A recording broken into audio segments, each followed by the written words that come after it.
جی السلام علیکم ویورز، امید کرتا ہوں آپ خیریت سے ہوں گے۔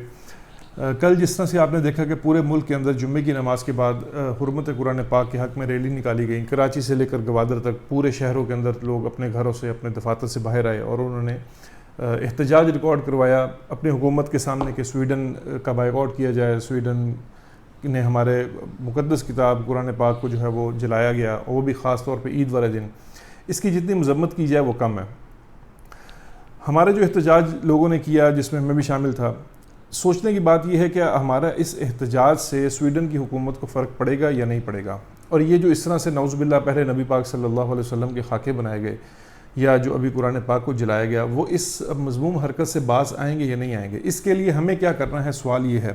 ہمارے اس طرح سے احتجاج کرنے سے، یہ آج سے بہت پہلے بھی احتجاج ہوا جب نبی پاک صلی اللہ علیہ وسلم کی شان میں گستاخی کی گئی، لیکن یہ کفار اس میں باز نہیں آئے۔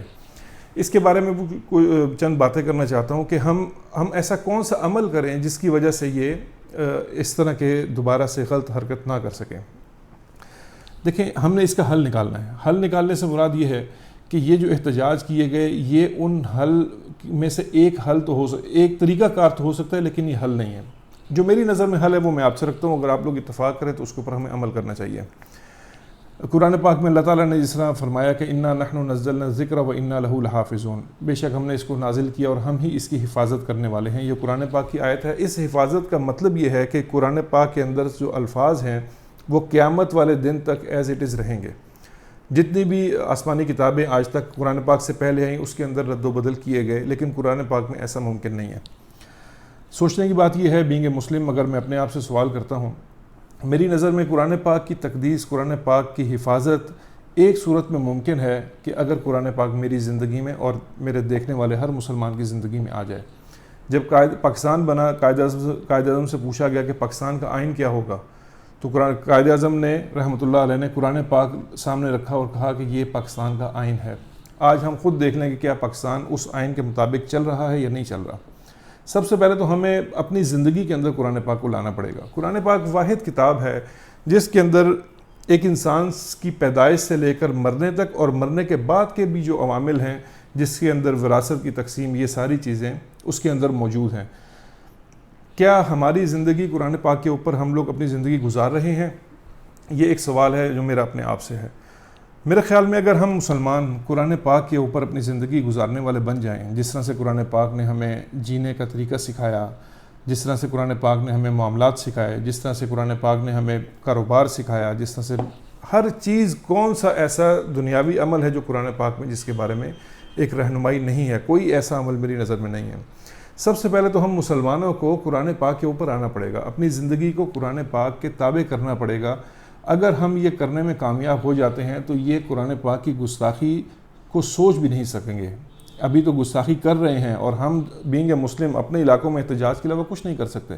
لیکن اگر ہم دیکھیں، ابھی انہوں نے کہا کہ جی جو احتجاج ہو رہے تھے کہ سویڈن سے پاکستانی سفیر کو واپس بلا لیں، اور جو پاکستان کے اندر سویڈش سفارتکار ہے اس کو پاکستان سے بدر کیا جائے، یہ ایک طریقہ تو ہے، لیکن یہ اس کا حل نہیں ہے۔ اس کا حل میری نظر میں یہ کہ ہم مسلمانوں کو قرآن پاک پر آنا پڑے گا، اپنی زندگی کو قرآن پاک کے تابع کرنا پڑے گا۔ یہ واحد کتاب ہے جس کے اندر، جس طرح میں نے پہلے کہا کہ ہر انسان کی زندگی سے جڑا ہر عمل اس کے اندر واضح ہے کہ ہم نے زندگی کیسے گزارنی ہے۔ تو میرے خیال میں اپنی بات کروں گا سب سے پہلے کہ مجھے خود جو قرآن پاک نے حکم دیا، مجھے اس کے تابع آنا پڑے گا۔ ہم جب ایک بار صحیح قرآن کو ماننے والے اور اس پر عمل کرنے والے مسلمان بن جائیں گے تو کفار کی سوچنے کی بھی ہمت نہیں ہوگی کہ وہ نعوذ باللہ اس قرآن پاک کی جو ہے وہ حرمت یا اس کا خیال نہ رکھیں، یا جس طرح سے بھی انہوں نے نظر آتش کیا یہ کر سکیں۔ تو میرے خیال میں ہم سب کو انڈیویجولی اپنے آپ کو دیکھنا پڑے گا۔ میں مختلف ریلیوں میں لوگوں کو دیکھا جن کے بارے میں مجھے دیکھ کر خوشی ہوئی کہ وہ اس احتجاج میں شامل ہیں، لیکن جو ان کے معاملات جن کو میں جانتا ہوں، یقین مانے مجھے دکھ ہوا کہ یہ ان کے معاملات، کچھ کو میں پرسنلی جانتا ہوں کہ ان کے معاملات کیا ہیں۔ زندگی میں انہوں نے لوگوں کے ساتھ زیادتی کرنے میں کبھی بریک نہیں لگائی، اور یہاں پر وہ حرمت قرآن کے لیے پلے کارڈ لے کر کھڑے ہیں۔ تو ہمیں سب سے پہلے اپنی زندگی کو چینج کرنا ہوگا۔ اگر ہم خود اپنی زندگی قرآن پاک کے اوپر لے آتے ہیں تو کفار کی کوئی جو ہے نا وہ ہمت جسارت نہیں ہوگی کہ اس کے اوپر آئندہ کبھی کوئی خاکہ بنائیں نعوذ باللہ، یا کبھی قرآن پاک کو نظر آتش کریں۔ تو میری آپ سب مسلمانوں سے یہ درخواست ہے، قرآن پاک کو پڑھیں، ترجمے کے ساتھ پڑھیں۔ ایک میں نے پہلے ویلاگ کے اندر بھی بات کہی تھی کہ ہم قرآن پاک کو ناظرہ پڑھے ہوئے ہیں سب، لیکن قرآن ہم سے مانگتا کیا ہے وہ ہمیں معلوم نہیں ہے، کیونکہ یہ عربک کے اندر ہے، ہم عربک جانتے نہیں ہیں، اردو ترجمے کے ساتھ ہمارے پاس پڑھنے کو وقت نہیں ہے۔ اس کو اردو ترجمے کے ساتھ پڑھیں اور اپنی زندگی کو قرآن کے مطابق لے کر چلیں، تو انشاءاللہ تعالیٰ یہ واقعات دوبارہ نہیں ہوں گے اور یہ قیامت تک انشاءاللہ یہ واقعات ختم ہو جائیں گے۔ تو میری آپ سے یہ درخواست ہے کہ اپنی زندگی کو قرآن پاک کے تابع کریں، تاکہ ہم ایک باوقار مسلمانوں کی طرح اپنی زندگی گزار سکیں۔ جزاک اللہ خیر۔